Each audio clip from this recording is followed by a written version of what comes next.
હું as a ગુજરાતમાં હું પહેલાં તો મુંબઈમાં કામ કરતો ફિલ્મ સિટીમાં, પણ જ્યારે ગુજરાતમાં મને ગુજરાતી પિક્ચર ઓફર થાય એઝ અ રાઇટર ડાયરેક્ટર, એ દરમિયાન મને એવો વિચાર આવ્યો કે ભાઈ આપણે યુટ્યુબમાં પબ્લિક માટે કંઈક કરીએ.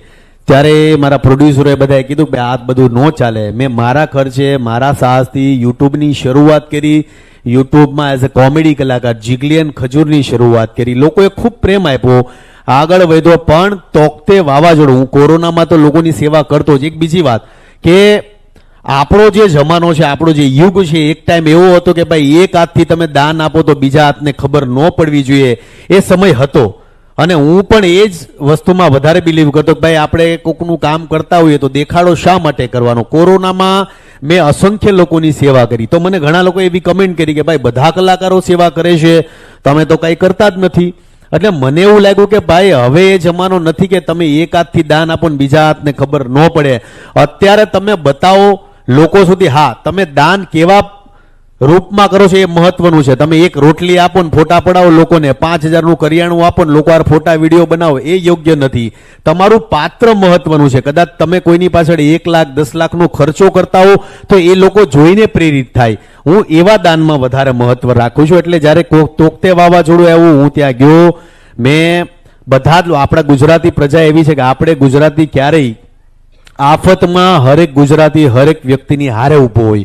એટલે જ્યારે તોકતે વાવાઝોડું આવ્યું તો અમે ખટારા ભરીને લોટ છે, તેલ છે, બધું લઈને પહોંચી ગયા.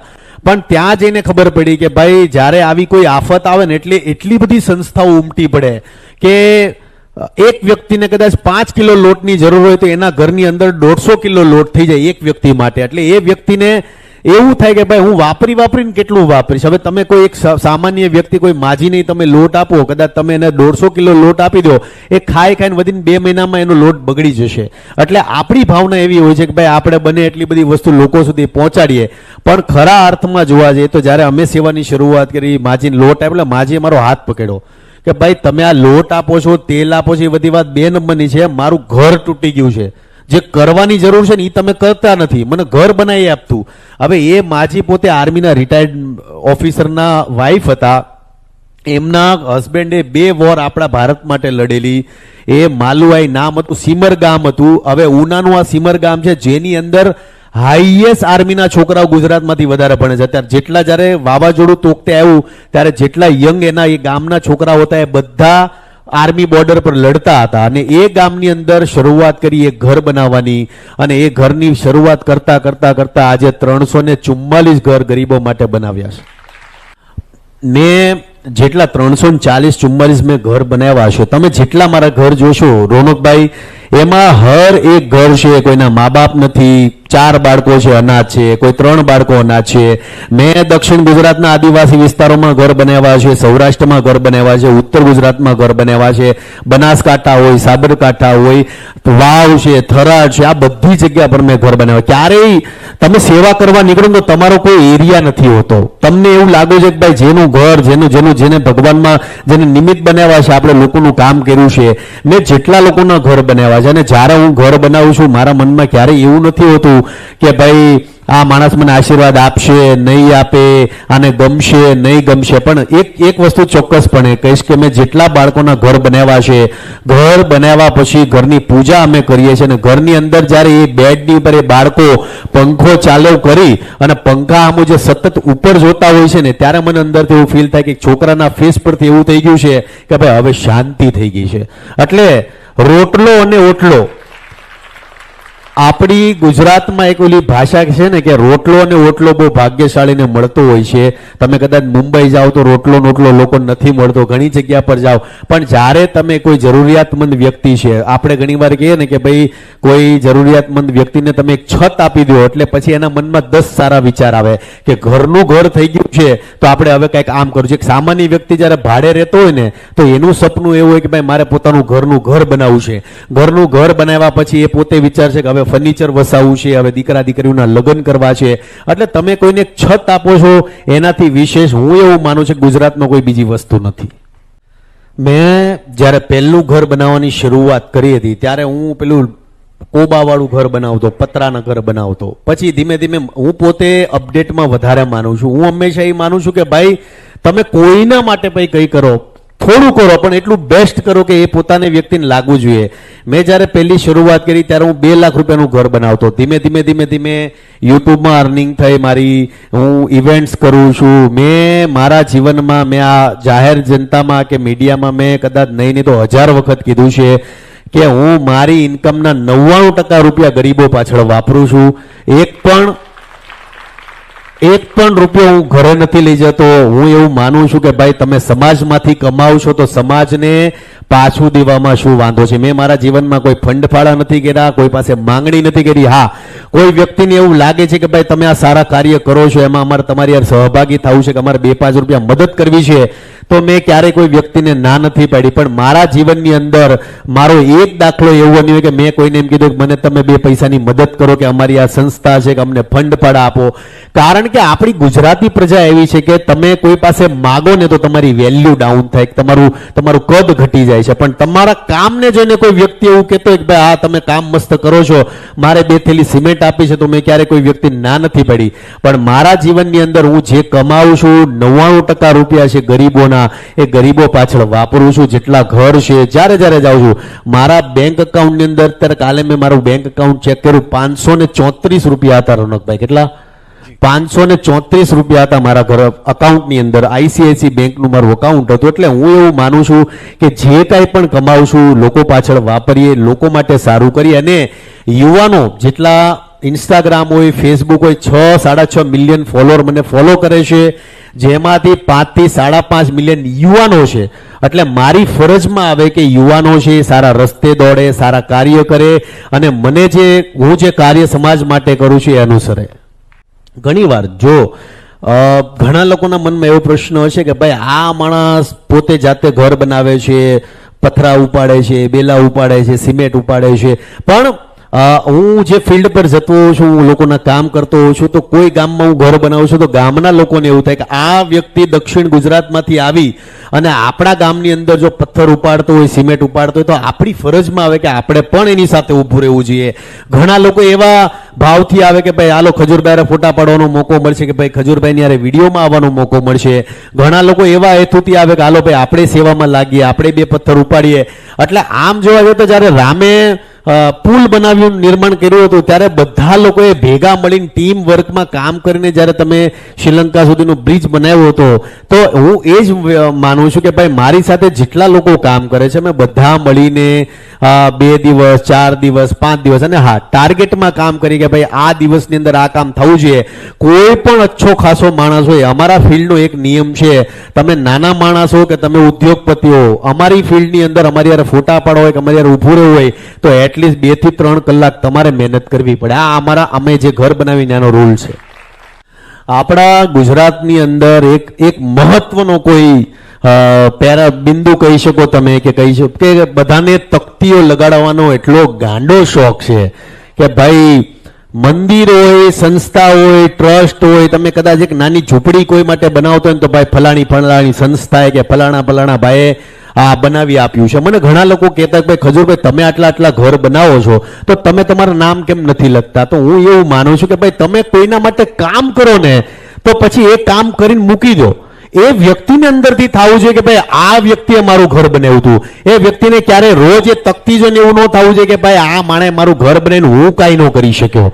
એટલે હું આ વસ્તુમાં બિલીવ કરું છું. અને આપણી જે ગુજરાતી પ્રજા છે બધાને એવું છે કે ભાઈ તમે આટલા રૂપિયા આપો ને, ભાઈ આટલા રૂપિયા આપશો ને તો અહીંયા તકતીમાં તમારું આ નામ નોંધાશે. આ તકતી સિસ્ટમ જે દિવસે બંધ થશે ને ત્યારે હું એવું ચોક્કસપણે માનીશ કે આપણું ગુજરાત છે સ્વયંભૂ આગળ વધી રહ્યું છે, લોકો માટે આગળ દોડી રહ્યું છે. કારણ કે ક્યાંક ને ક્યાંક એવું લાગે કે ભાઈ તમે કોઈના ઘર, હું જે ઘર બનાવું છું, કદાચ મેં નયનાનું ઘર બનાવ્યું હોય કે ભાઈ નયનનું ઘર બનાવ્યું હોય કે પછી કોઈનું પણ ઘર બનાવ્યું હોય, તો તકતીમાં એવું લખો કે જેનું ઘર છે ભાઈ નયનનું ઘર, ધેટ્સ ઇટ, વાત પતી ગઈ. જેણે ઘર બનાવ્યું છે એને ભૂલી જાઓ.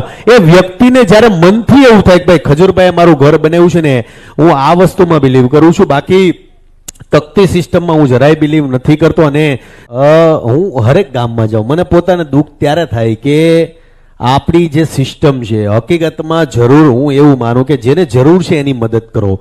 નિરાધાર હોય, જરૂરિયાતમંદ હોય, જેના મા બાપ ન હોય, એવા લોકોની તમે જ્યારે મદદ કરો ને ત્યારે અંદરથી હું એમ કહું કે તમે કોઈ જે જરૂરિયાતમંદ છે એની પાછળ 10 રૂપિયા વાપરો ને તો મારો મહાદેવ તમને 10 કરોડ આપે, એની તમને હું ચેલેન્જ આપું છું. એટલે જેવો સમાજ આ બધી વસ્તુમાંથી બહાર નીકળશે કે ભાઈ જેને જરૂર છે એને મદદ કરો. કદાચ તમે મોટા ભવનો બનાવો, મોટા મંદિરો બનાવો, મોટા ટ્રસ્ટ. હું મહાદેવનો મોટો ભગત છું, મેં ક્યારેય મંદિરોનો વિરોધ નથી કર્યો, મેં ક્યારેય નિર્માણોનો વિરોધ નથી કર્યો, પણ હું એવું માનું છું કે ગુજરાતની અંદર એજ્યુકેશન સિસ્ટમ સ્ટ્રોંગ થવું જોઈએ, ગરીબો માટે સ્ટ્રોંગ સિસ્ટમ, ગરીબોના ઘર બનવા જોઈએ. પછી વખત આવે ને તમે પાળ બાંધવા માંગો ને એ વસ્તુમાં હું બિલીવ નથી કરતો. હું એવું માનું છું વરસાદ આવવાનો હોય ને વરસાદ આવ્યા પછી બધું 5 માળ સુધી વસ્તુઓ ડૂબી જાય ને પછી આપણે બધું નીકળીએ ગાડીઓ લઈ લઈને, એ વસ્તુમાં નથી. તમે ભવિષ્યને લઈને, ભવિષ્યને ધ્યાનમાં રાખીને વસ્તુ બનાવો અને એનો ઉપયોગ લોકોને થાય, ગામને ઉપયોગ થાય.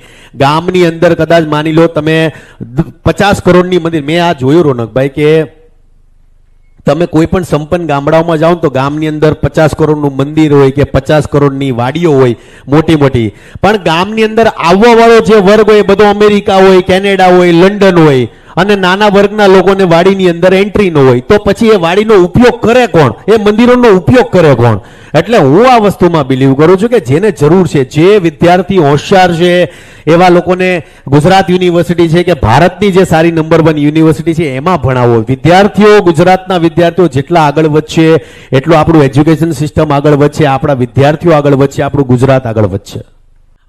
નાની મોટી વસ્તુઓ થતી હોય છે, પણ ભગવાનની દયાથી એક વસ્તુ, મહાદેવની કૃપાથી એવું છે કે મારો ક્યારેય કોઈ વિરોધ નથી કર્યો કે હું કોઈ કાર્ય કરતો તો એમાં ક્યારેય કોઈ અડચણ કરવાની કોશિશ નથી કરી. હા, નાની મોટા વિરોધ જગ્યાને લઈને આવતા હોય કે ભાઈ આજુબાજુના થોડાક નાના મોટી જે કહાસુની થતી હોય છે, પણ ભેગા મળીને એકબીજાની સાથે મળીને, કારણ કે અલ્ટિમેટલી કદાચ હું કોઈનું ઘર બનાવતો અને પછી હું ગામમાં બાંધવા મળું કે આજુબાજુવાળા બાંધવા મળું તો હું ઘર બનાવીને તો નીકળી જઈશ, રહેવાનું કોને છે? એ વ્યક્તિને છે. એટલે મારા લીધે કોઈ વ્યક્તિને પ્રોબ્લેમ ન થાય, ટેન્શન ન થાય, હેરાન ન થાય, એટલે મળીને એકબીજાને સપોર્ટ કરીને એકબીજાને મળીને આગળ વધીએ છીએ અમે. હું તમને એક મારી વાત કરું ને કે મારા ભાઈનો છોકરો છે, અત્યારે અમેરિકામાં ભણે છે, પણ એ છોકરો ક્યારે મોટો થઈ ગયો, 10th આવી ગયો, 12th આવી ગયો, પોતે IELTS ની એક્ઝામ આપી, જાતે યુનિવર્સિટી ફાઇન્ડ આઉટ કરી, જાતે ભણવા પહોંચી ગયો. ત્યાં પહોંચ્યા પછી 3 મહિના તમે વિચાર નહીં કરો કે વડાપાઉં છે, બ્રેડ છે. અમુમન કોઈ પણ વિદ્યાર્થીઓ આઉટ ઓફ ગુજરાતમાં જાય કે આઉટ ઓફ ઇન્ડિયા જાય એને ઘરના ફૂડની બહુ યાદ આવતી હોય, પણ મારા ભાઈનો છોકરો છે 3 મહિના અમેરિકાની અંદર બ્રેડ ખાઈને રહ્યો. એણે મને ક્યારેય કોઈ વસ્તુ કીધું નહીં, પણ જ્યારે હું અમેરિકા જાઉં છું મને ત્યાં જઈને ખબર પડી કે આ વ્યક્તિ પોતે બહાર ભણવા તો નીકળી ગયો, પણ આ વ્યક્તિ 3-3, 4-4 મહિના બ્રેડ ખાઈને રહ્યો. એટલે મને અંદરથી એવું દુઃખ લાગ્યું કે જે વ્યક્તિ ગામની સેવા કરતો હોય ને એ ક્યારેય પોતાના ઘરની સેવા ન કરી શકે. આ મારું ચોક્કસ મારું અનુમાન છે કે મેં આખા ગામમાં ધ્યાન દીધું હોય છે, પણ મારા પરિવારમાં આ લાઈવ ચેનલના માધ્યમ કે મેં મારા પરિવારમાં ક્યારેય ધ્યાન નથી દીધું.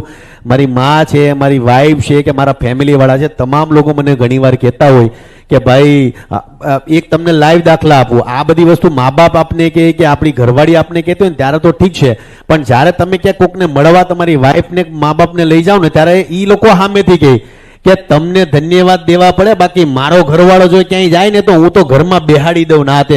એટલે આપને અંદર તો લાગે કે આ હાડા આપને બધાવાનું કરે છે. એટલે ઘણા અર્થમાં એવું થતું હોય છે. એટલે મારા મધરને ઘણા લોકો કહેતા હોય છે, પણ માતાજીની કૃપાથી મને પરિવાર એટલો સરસ મેળવ્યો છે કે મને હંમેશા લોકોની સેવા, મારો પરિવાર પહેલેથી સેવા કરતો આવ્યો છે. પણ હા, ઘરની અંદર હું કામ નથી કરતો કે મેં ઘરના કામ, બહારના કામ હું વધારે કરું છું, પણ ઘરના કામ મારાથી નથી થતા. એનું આ ચેનલના માધ્યમથી મારા ફેમિલી પાસે માફી માંગુ છું. સોશિયલ મીડિયામાં રોનકભાઈ એક તમને બહુ ચોક્કસ વાત કરું કે યુવાનો છે, આ તમે જો એક હમણાં એક ગીત આવે છે પેલું લડ્ડુ મોત્યાના સંસાર દેહ, ઓલું પંખો એક બાબા હોય ને આમ પંખો આમ હાથ કરે અને પછી ઓલા માથા પર અડાડે. હવે તમે વિચાર કરો કે આખું અડધું ગુજરાત ઘેલું થયું છે એ રીલ બનાવવા માટે ઇન્સ્ટાગ્રામમાં. પેલા ઘરના 2-4 સભ્યો ઊંચા કરે ને પંખા ઉપર હાથ લગાડે, હવે ચાલુ પંખો બંધ કરે. હવે તમે વિચાર કરો કે આ ઇલેક્ટ્રિક શોક છે, પંખો છે, તમે ચાલુ પંખામાં આંગળી કરો, ચોંટ લાગી શકે, ઈજા થઈ શકે છે. તોય ગુજરાતના જેટલા યુવાનો છે આ ખોટી રીલના સમર્થનમાં સપોર્ટ કરે છે. એટલે મેં તો ઘણી ન્યૂઝ ચેનલોમાં જોયું છે કે પેલા વાયરલ વિડીયોની અંદર એવા બધા વિડીયો હોતા ને ગુજરાતના બધા જે યુવાનો પંખા અડતા હોય ને બંધ કરતા હોય છે એવા વિડીયો હોતા ને ન્યૂઝ વાળા હોતા ને મૂકતા હોય છે. એટલે યુવાનોએ પહેલા એ નક્કી કરવાનું છે કે સમાજ માટે, ગુજરાત માટે સારી વસ્તુ કઈ છે, ખરાબ વસ્તુ કઈ છે. તમે યુવાનો છો, યુવાનોને તમે જે દિશામાં વાળશો ને દિશામાં વળશે. એટલે આપણો ગુજરાતનો યુવાન છે એ સારા કન્ટેન્ટ સારા લોકો સુધી પહોંચાડે. પછી હવે તમે પંખા બંધ કરવા જાઓ, પછી આવનારા સમયમાં મોટા જીઈબીના મોટા થાંભલાની અંદર કોઈક આંગળા નાખતી રીલ બનાવશે તો આપણા ગુજરાતીઓ તો ન્યાય પોગે એવા છે. એટલે યુવાનોને મારે એ કહેવાનું છે કે ભાઈ તમે સારી વસ્તુ લોકો સુધી પહોંચાડો. તમારા થકી કે તમે ફેમસ થવાના ચક્કરમાં કોઈ બીજો માણસ ઈજાગ્રસ્ત ન થાય એનું ખાસ ધ્યાન રાખજો. એટલે આજે પોડિયમમાં આપણે આવ્યા છીએ ને એટલે મારે આ બધી વસ્તુ ડિસ્કસ કરવી બહુ જરૂરી છે કે પોઝિટિવ પહેલું સમાજના યુવાનો માટે બહુ જરૂરી છે.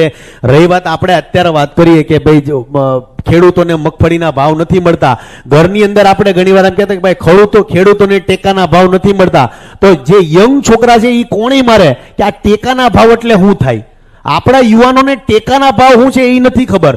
તો જેટલી યુનિવર્સિટી છે, કદાચ ગુજરાત યુનિવર્સિટી હોય કે ગુજરાતની જેટલી યુનિવર્સિટી હોય, આપણે અમૂલમાં ઇન્ડસ્ટ્રીયલ વિઝિટ કરવા જઈ, સુમૂલમાં ઇન્ડસ્ટ્રીયલ વિઝિટ કરવા માટે આપણા સ્ટુડન્ટોને લઈ જતા હોઈએ છીએ. હવે તો અમૂલ ને સુમૂલ વાળા ધરાઈ ગયા છે કે ભાઈ હવે તમારા વિદ્યાર્થીઓને લાવવાનું બંધ કરો. એટલે હકીકતમાં જોવા જાય તો જેટલી યુનિવર્સિટી છે, કોલેજ છે, તમામ આજે મીડિયાના જેટલા મિત્રો છે તમામને કહીશ કે તમે યુનિવર્સિટીમાં અપ્રોચ કરી અને આવા યુનિવર્સિટી વાળાને કહો કે તમે ખેડૂતો પાસે જાઓ કે ભાઈ ખરા અર્થમાં ખેડૂત કેટલો દુઃખી છે, નથી દુઃખી, સુખી છે, રાજી છે, ખેતી કેવી રીતના થાય એ યુવાનોને શીખવું બહુ જરૂરી છે. કારણ કે હવે કોઈને ખેતીમાં રસ નથી, કારણ કે ખેતી પ્રત્યે જાગૃતતા સમાજમાં યુવાનોમાં છે જ નહીં.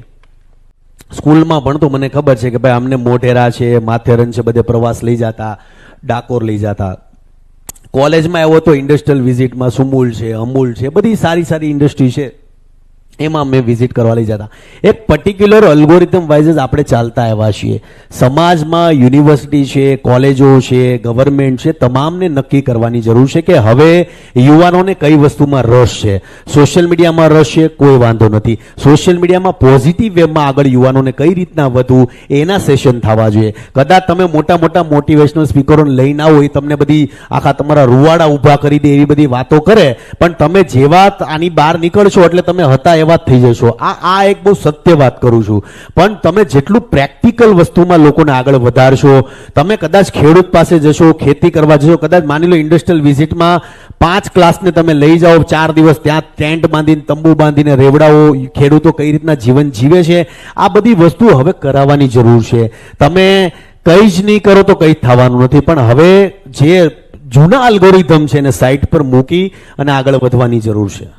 પહેલા તો ઘણા લોકોના મનમાં એવું છે કે ભાઈ સોશિયલ મીડિયાથી અર્નિંગ થાય છે, ઇન્કમ વધે છે. જેટલા યુવાનો છે, ઘણા લોકોને કહું, તમામ જે પણ સોશિયલ મીડિયામાં આવવા માંગે છે, ઇન્ફ્લુએન્સર છે, એક્ટર છે, આ ફિલ્ડમાં આવો છો, મોસ્ટ વેલકમ.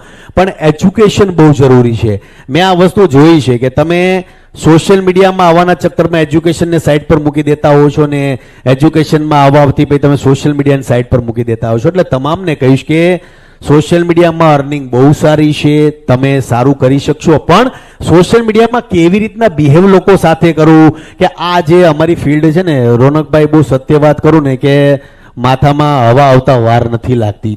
તમારી સાથે 4 લોકો ફોટા પડાવવા મળે એટલે બીજા દિવસે તમે 4 લોકોને ભૂલી જાઓ. મેં એવા કિસ્સા જોયેલા છે કે તમે ખજૂરભાઈ ભગવાન છો, તમારી જેવું કોઈ નથી, તમે આમ છો ને તેમ છો, પછી આપણી યારે રે થોડા ઘણા ફેમસ થાય, ફેમસ થઈ ગયા પછી એ આપને પોતાને અનફોલો કરીને કહી દે કે ભાઈ ખજૂરભાઈ કોણ.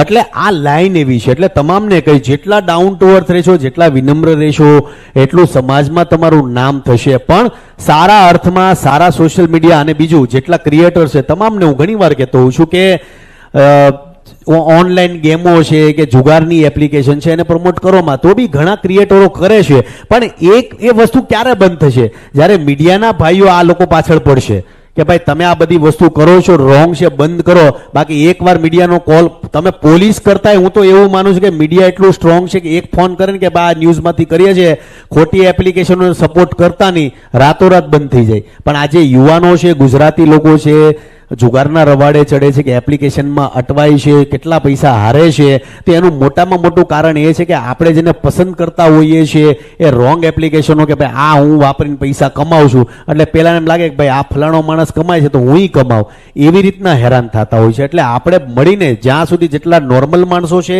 એ પણ ક્રિએટરોને કહી શકો કે ભાઈ તમે આટલા સારા માણસ છો તો સારી વસ્તુ લોકો સુધી પહોંચાડો.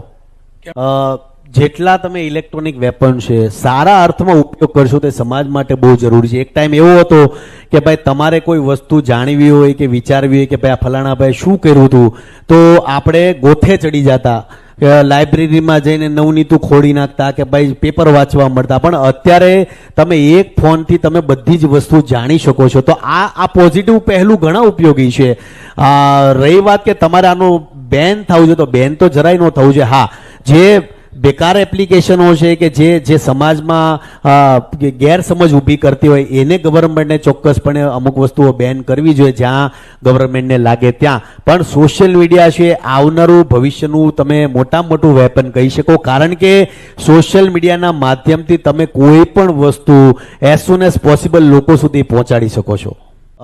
નહીં, એનું કારણ છે કે સોશિયલ મીડિયાની અંદર યુવાનોમાં એટલી જાગૃતતા નથી કે ભાઈ આપણે કોઈનું કામ કરીએ. હા, મેં જોયું કે 15 થી 18 થી લઈ અને 35 વર્ષના જે લોકો છે એ પોતાના કારકિર્દી આગળ વધારવામાં આગળ છે, તો એમાં વાંધો નથી.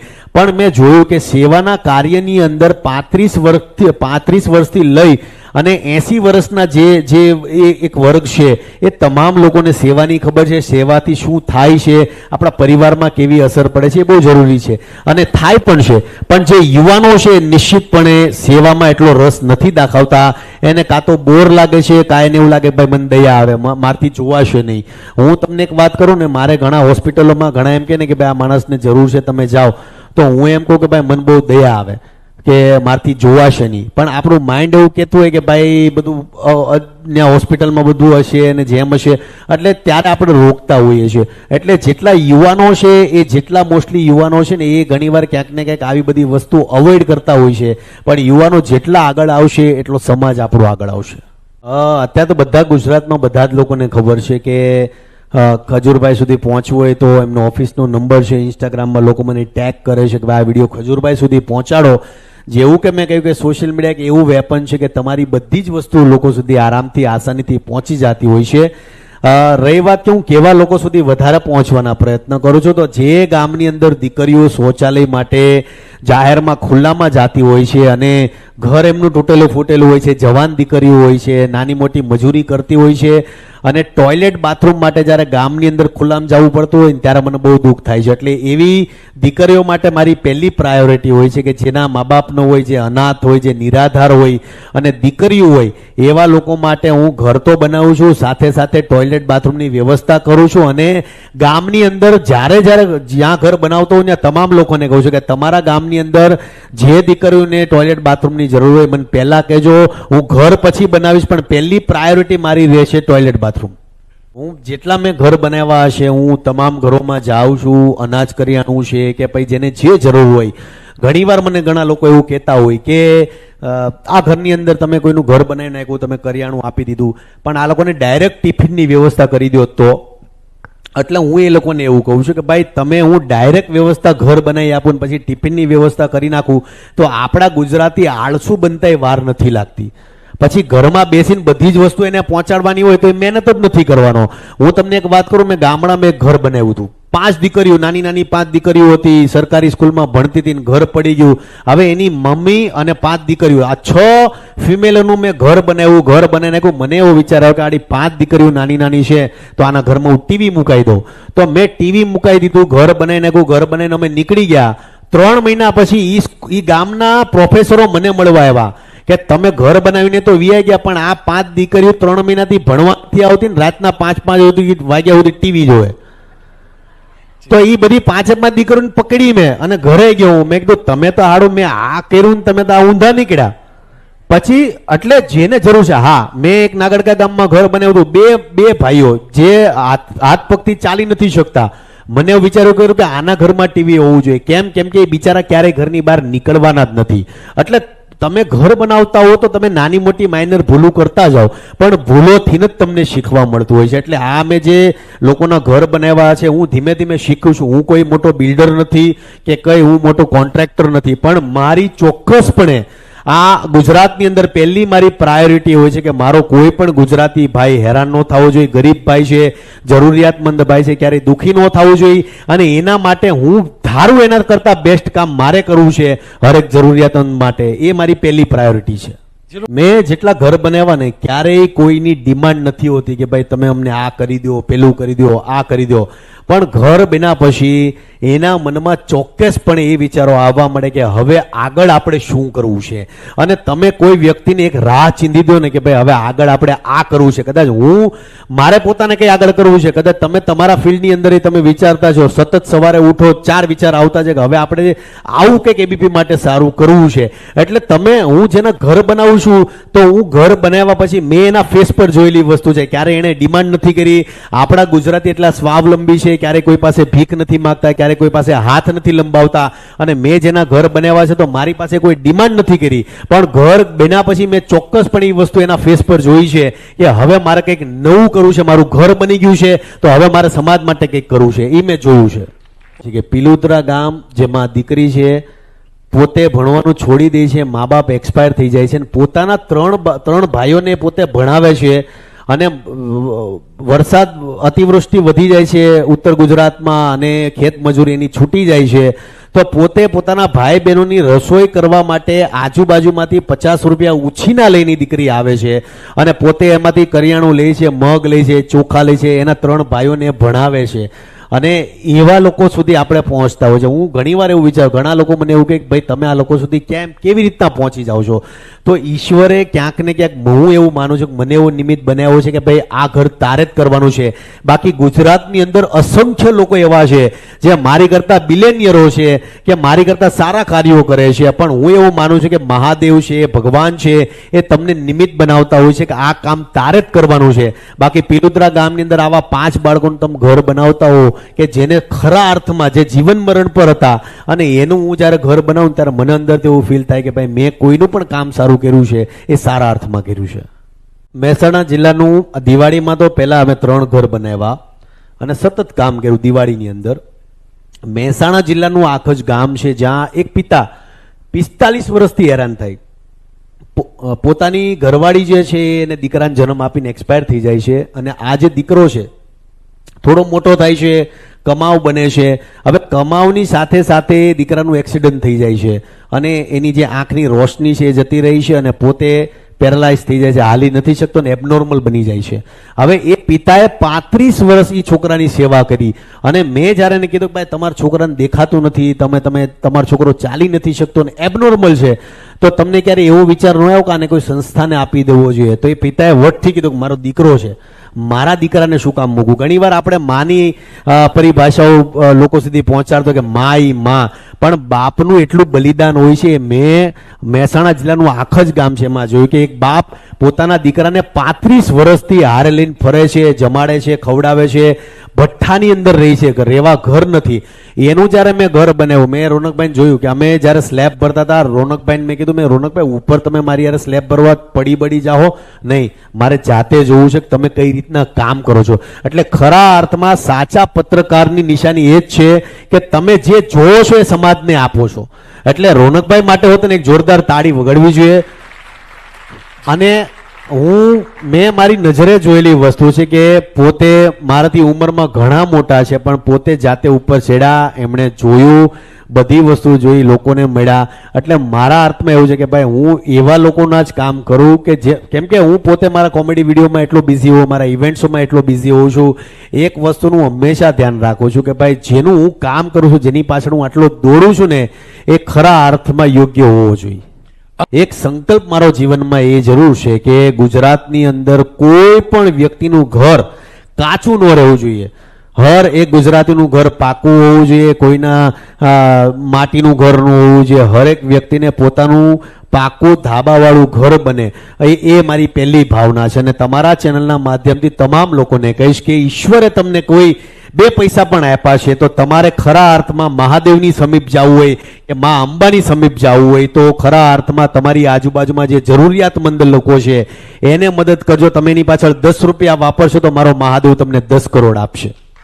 હું એવું નથી કહેતો કે ભાઈ તમારી યુનિવર્સિટી છે, તમારી કોલેજની અંદર એક સેવાનો વિષય હોવો જોઈએ, પણ ક્યાંક ને ક્યાંક એવા મોટિવેશનલ સ્પીકર હોય કે તમારા ટીચરો છે એ એક અઠવાડિયાની અંદર હરેક યુવાનો છે, વિદ્યાર્થીઓ છે ને એ જરૂર કહેતા હોવા જોઈએ કે ભાઈ તમારા પ્રેક્ટિકલ એક્ઝામ હોય કે તમારી થીસીસ હોય કે તમારી રિસર્ચ વર્ક હોય એમાં હર એક ગામડાની અંદર, સિટીની અંદર ગરીબોની સેવા કરતું એક એવી રિસર્ચ વર્ક હોવું જરૂરી છે. મારા અર્થમાં કે મારા તમામ જેટલા ગુજરાતી છે, વિદ્યાર્થી છે, તમામ યુનિવર્સિટી વાળા છે, તમામને કહેવાનું છે. મેં શરૂઆત ગ્રેજ્યુએશન મેં બારડોલીથી કર્યું, BCA, માસ્ટર ડિગ્રી મેં પૂનાથી કરી, હું MCA કરેલો છું, સોફ્ટવેર એન્જિનિયર છું. મેં મારા જીવનમાં ક્યારેય એવો વિચાર નહોતો કર્યો કે હું એક્ટર બનીશ, પણ ઇન્ફોસિસમાં હું સોફ્ટવેર ઇન્ડસ્ટ્રીમાં કામ કરતો કરતો એક્ટિંગ લાઇનમાં આવી ગયો, એક્ટિંગ કરવા માંડ્યો અને એક્ટિંગની સાથે સાથે સેવાનું ક્યારે કામ ચાલુ થઈ ગયું, મેં સેવા કરવાની ક્યારે શરૂઆત કરી. એ ઘણીવાર કેવું હોય કે તમારી જે ડેસ્ટિની છે ને તમે ડિસાઇડ નથી કરતા હોતા. ઘણીવાર આપણે નાના છોકરાને એમ પૂછે કે ભાઈ તાર મોટા થઈને હું બનવું, તો આપણે કંઈક મારે ડોક્ટર બનવું, ટીચર બનવું કે પાયલટ બનવું. એ વ્યક્તિઓ ક્યારેય એવી રીતના નથી બનતા. કેમ કે તમારી ડેસ્ટિની ક્યાં જવાની છે એ ફિક્સ જ છે, તમે એ ડિસાઇડ નથી કરી શકતા. 3 વાત જીવનમાં શીખવા જેવી વિદ્યાર્થીને એ છે કે અઠવાડિયાની અંદર તમારી આજુબાજુમાં જે પણ, જો આજના યુગની અંદર મોબાઈલ આવ્યા પછી આજનો યુવાન ચોક્કસપણે પ્રેક્ટિકલ થઈ ગયો છે. અત્યારે દયાશીલ કે કરુણાશીલ આજનો યુવાન નથી, અત્યારે બહુ પ્રેક્ટિકલ થઈ ગયો છે આજનો યુવાન. એટલે પ્રેક્ટિકલમાંથી તમારે કોઈ વિદ્યાર્થીને કે કોઈને દયાળુ બનાવવું હોય તો આ વસ્તુ બહુ જરૂરી છે કે કરુણા એનામાં હોવી બહુ જરૂરી છે. તમે જો નાના છોકરાને તમે જો મોબાઈલ વાપરતા વાપરતા તમે ઘરની બહાર નીચે ઉતરતા, મેં ઘણા છોકરા એવા જોયા નાના નાના કે દાદર ઉતરતા ઉતરતા પેલા ખૂટિયાને પાટું વાટી જાય, ગાયને 2 મારી દે, રસ્તામાં કોઈક મીંદડી જતો હોય તો એને પાટું વાટી જાય. મેં આ ઘણા યુવાનોમાં જોયું છે. કારણ કેમ કે આજનો યુવાનો બહુ પ્રેક્ટિકલ થઈ ગયો છે, એનામાં દયા નથી રહી. એટલે જેટલી માતાઓ છે તમામને કહીશ કે તમારા છોકરાને સવારે ઉઠીને ગાયને રોટલી નખાવો, 2 સારા સેવાના કાર્ય કરાવો, એ બહુ જરૂરી છે. કેમ કે બાળકોના મગજમાં આ બધી વસ્તુ બહુ અસર કરતી હોય. એટલે જેટલી સેવાના ભાવથી તમે આગળ વધશો તમારામાં દયા એટલી જ આવશે. અમારી આમ ઓલમોસ્ટ 52 લોકોની ટીમ છે. કલર કામ છે, કડિયા છે, મજૂર છે, આ પણ 52 લોકોની ટીમ છે, જેમાં અત્યારે 344 ઘર બનાવ્યા પછી એક વસ્તુ સારી અમારી એ થઈ કે હવે કોઈને કોઈનો રોલ સમજાવવાની જરૂર નથી પડતી. ભગવાનનું નામ લઈને જેનો વારો આવતો જાય પતપાનું કામ કરીને નીકળી જાય છે અને લોકોના ઘર બને છે.